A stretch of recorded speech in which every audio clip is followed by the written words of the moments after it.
प्रेमी आणि सत्तरीचे सगळे जो कार्यकर्ते आमचे मराठी ही सहभाषा ही सहभाषा सोडून मुख्य राजभाषा हा दर्जा मिळाला पाहिजे याचं निवेदन आज आम्ही संयुक्त मामलेदार सत्तरी गोवा यांना दिलेलं आहे आणि त्यांनी ते आश्वासन पण दिलं आहे की आपण ह्याच्यावर विचार करून ते पुढे पाठवतील आणि प्रत्येकानं आपापलं योगदान याच्यात दिलं पाहिजे आणि जोपर्यंत राजभाषा होत नाही तोपर्यंत आपण स्वस्थ बसता कामा नाही आणि हे कार्य जोरात आपण पुढे नेलं पाहिजे.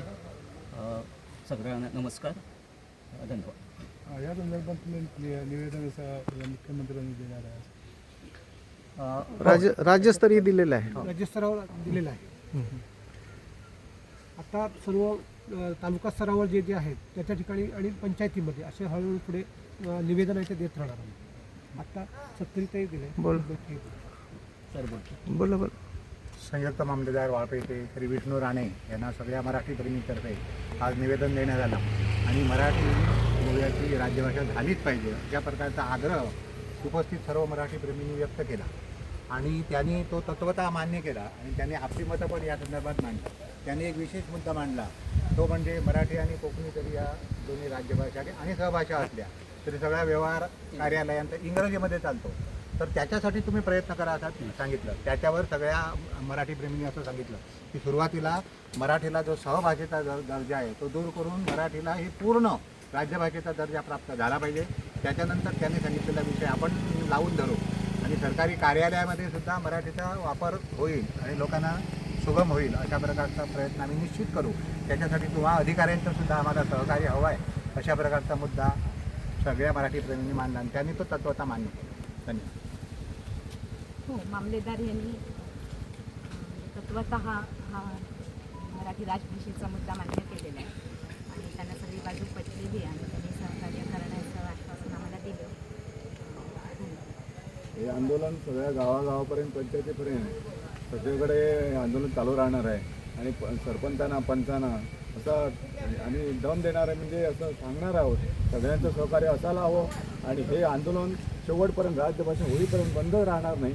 ती ही ज्योत आहे ते ज्योत ठेवणार आहे आणि सगळी जबाबदारी आमची आहे. प्रत्येकाने त्याच्यात सहभागी व्हायला पाहिजे. गावागावातून घराघरातून माणसांनी पुढे यायला हवं आणि ही ज्योत आहे ती मोठी पेटवून त्याचा शेवट राज्यभाषेत व्हायला पाहिजे असं आम्हाला वाटतं आणि आज आम्ही कमी पडणार नव्हतं आणि असाच आम्ही पुढे करत राहणार आहोत. हे काम चालू राहणार आहे.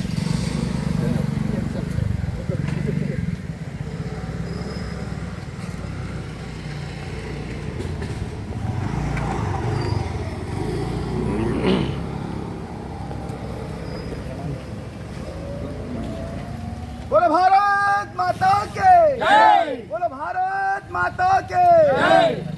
मराठी राज्यभाषा, मराठी राज्यभाषा.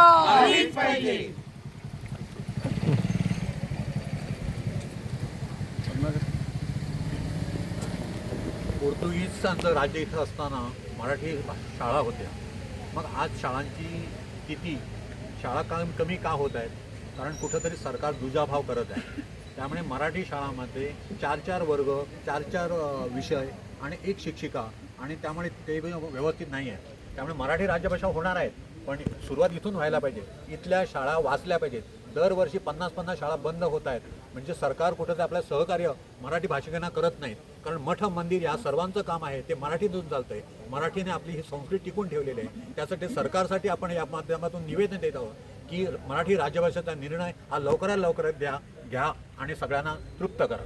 याच्यातून कोकणी आणि मराठीचा दोन्हीचा विकास बहिणी हा विकास आपण साधणार आहोत आणि हा गोवा उच्च पदावर आपण घेऊन जाणार आहोत.